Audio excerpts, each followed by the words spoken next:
Exodus chapter 23, verse 14 to chapter 25, verse 40. 3 times a year you are to celebrate a festival to me. Celebrate the festival of unleavened bread. For 7 days eat bread made without yeast, as I commanded you. Do this at the appointed time in the month of Aviv, for in that month you came out of Egypt. No one is to appear before me empty-handed. Celebrate the festival of harvest with the first fruits of the crops you sow in your field. Celebrate the festival of ingathering at the end of the year, when you gather in your crops from the field. 3 times a year all the men are to appear before the sovereign Lord. Do not offer the blood of sacrifice to me along with anything containing yeast. The fat of my festival offerings must not be kept until morning. Bring the best of the first fruits of your soil to the house of the Lord your God. Do not cook a young goat in its mother's milk. See, I am sending an angel ahead of you to guard you along the way and to bring you to the place I have prepared. Pay attention to him and listen to what he says. Do not rebel against him. He will not forgive your rebellion, since my name is in him. If you listen carefully to what he says and do all that I say, I will be an enemy to your enemies and will oppose those who oppose you. My angel will go ahead of you and bring you into the land of the Amorites, Hittites, Perizzites, Canaanites, Hivites, and Jebusites, and I will wipe them out. Do not bow down before their gods, or worship them, or follow their practices. You must demolish them and break their sacred stones to pieces. Worship the Lord your God, and his blessing will be on your food and water. I will take away sickness from among you, and none will miscarry or be barren in your land. I will give you a full lifespan. I will send my terror ahead of you and throw into confusion every nation you encounter. I will make all your enemies turn their backs and run. I will send the hornet ahead of you to drive the Hivites, Canaanites, and Hittites out of your way. But I will not drive them out in a single year, because the land would become desolate and the wild animals too numerous for you. Little by little, I will drive them out before you, until you have increased enough to take possession of the land. I will establish your borders from the Red Sea to the Mediterranean Sea, and from the desert to the Euphrates River.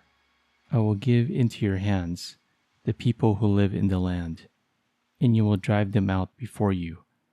Do not make a covenant with them or with their gods. Do not let them live in your land, or they will cause you to sin against me, because the worship of their gods will certainly be a snare to you. Then the Lord said to Moses, Come up to the Lord, you and Aaron, Nadab and Abihu, and 70 of the elders of Israel. You are to worship at a distance, but Moses alone is to approach the Lord. The others must not come near, and the people may not come up with him.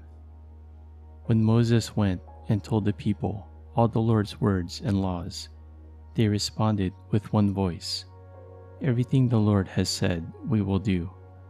Moses then wrote down everything the Lord had said.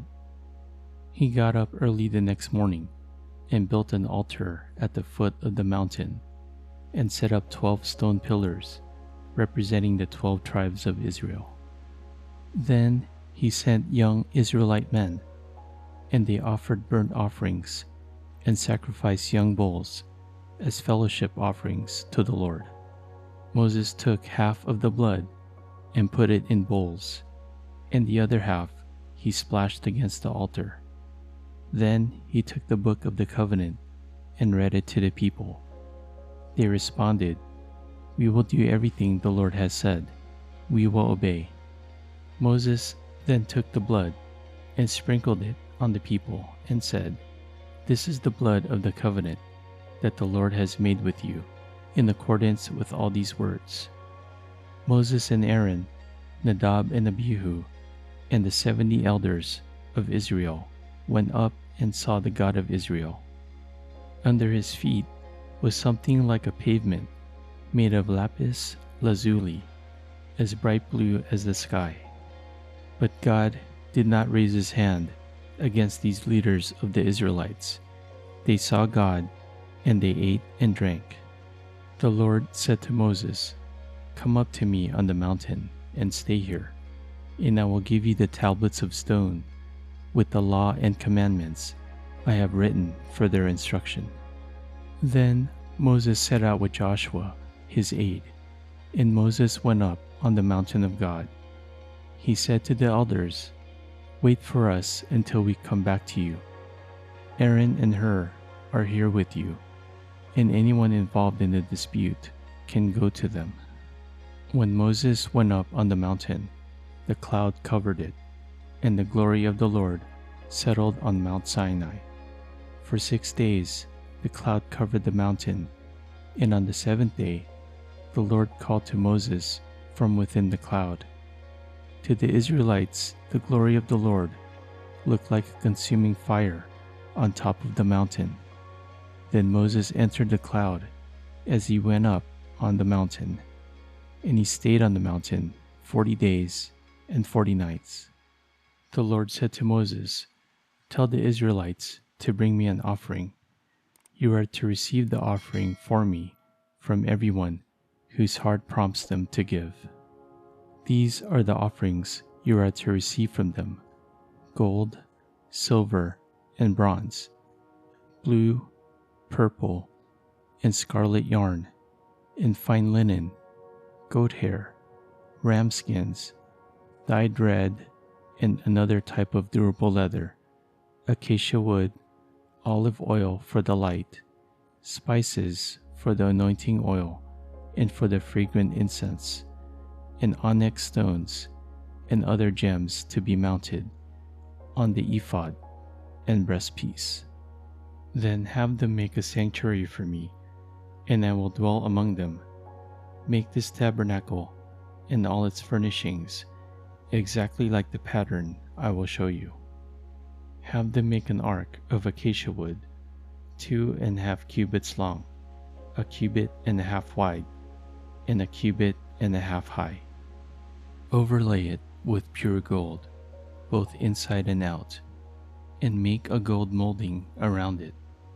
Cast 4 gold rings for it, and fasten them to its 4 feet, with 2 rings on one side and 2 rings on the other. Then make poles of acacia wood, and overlay them with gold.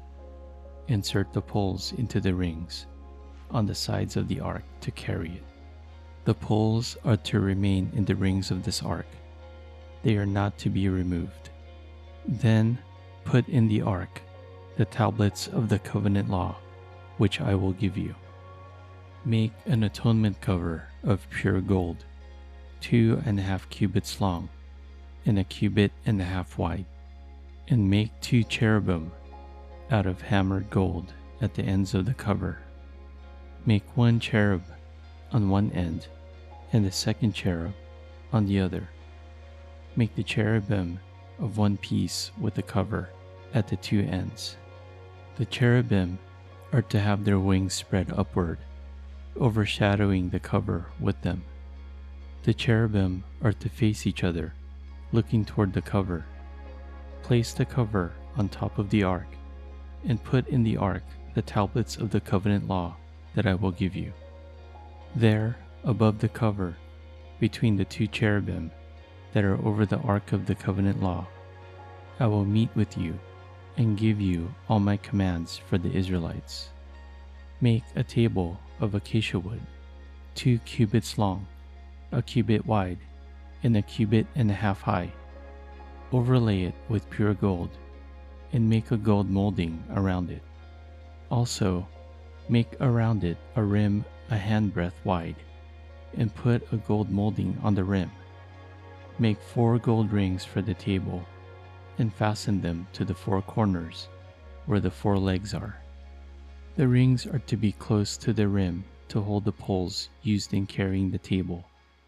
Make the poles of acacia wood, overlay them with gold, and carry the table with them. Make its plates and dishes of pure gold, as well as its pitchers and bowls for the pouring out of offerings. Put the bread of the presence on this table to be before me at all times. Make a lampstand of pure gold. Hammer out its base and shaft, and make its flower-like cups, buds, and blossoms of one piece with them. 6 branches are to extend from the sides of the lampstand, 3 on one side and 3 on the other.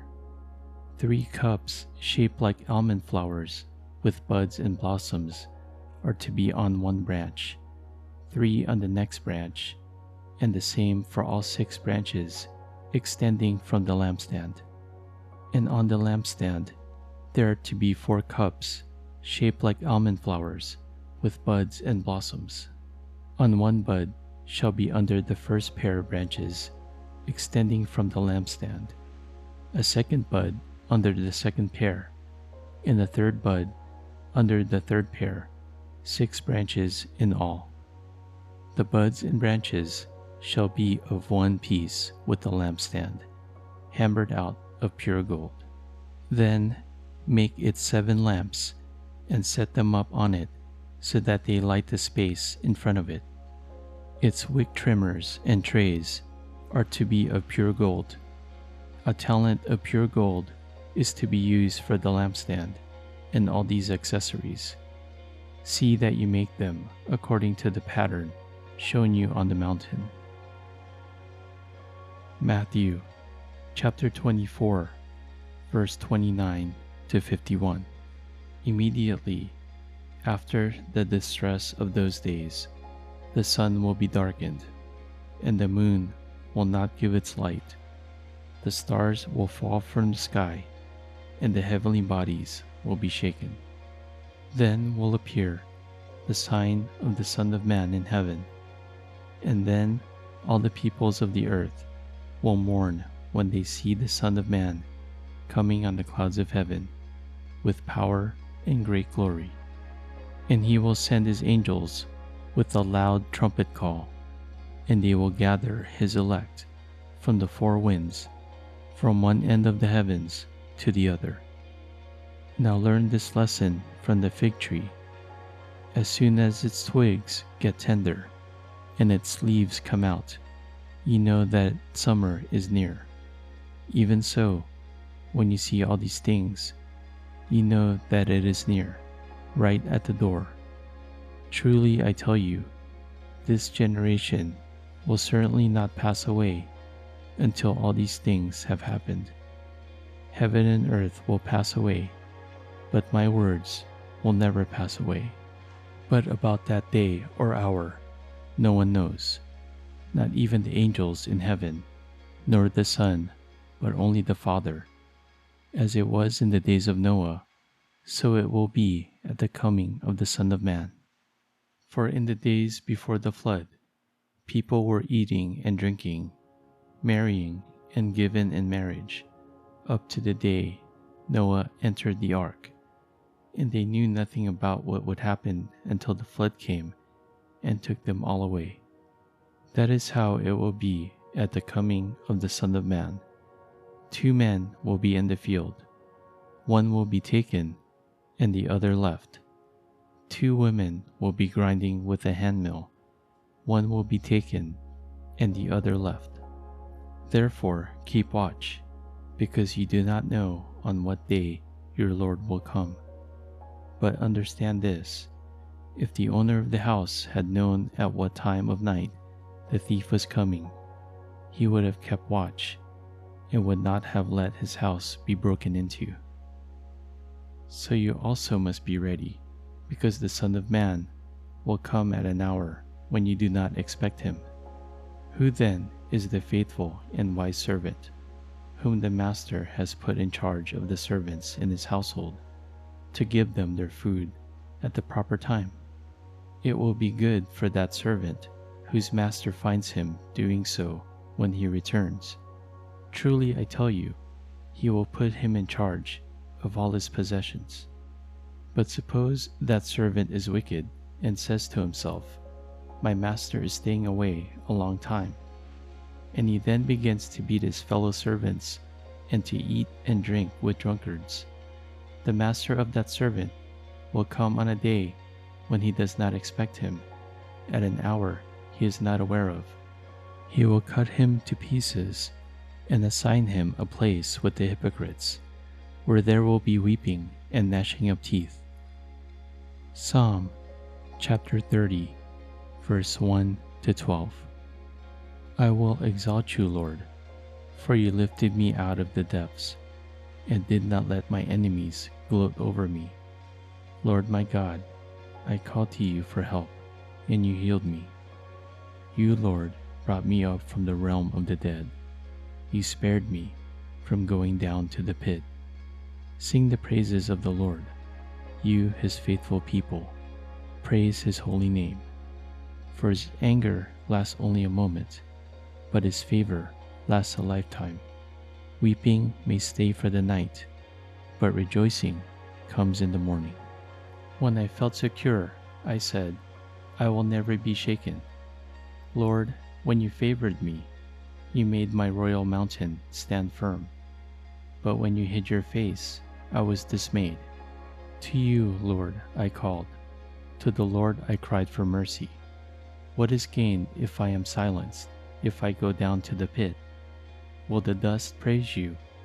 Will it proclaim your faithfulness? Hear, Lord, and be merciful to me. Lord, be my help. You turned my wailing into dancing. You removed my sackcloth and clothed me with joy, that my heart may sing your praises and not be silent. Lord my God, I will praise you forever. Proverbs chapter 7, verse 24 to 27. Now then, my sons, listen to me. Pay attention to what I say. Do not let your heart turn to her ways or stray into her paths. Many are the victims she has brought down. Her slain are a mighty throng. Her house is a highway to the grave, leading down to the chambers of death.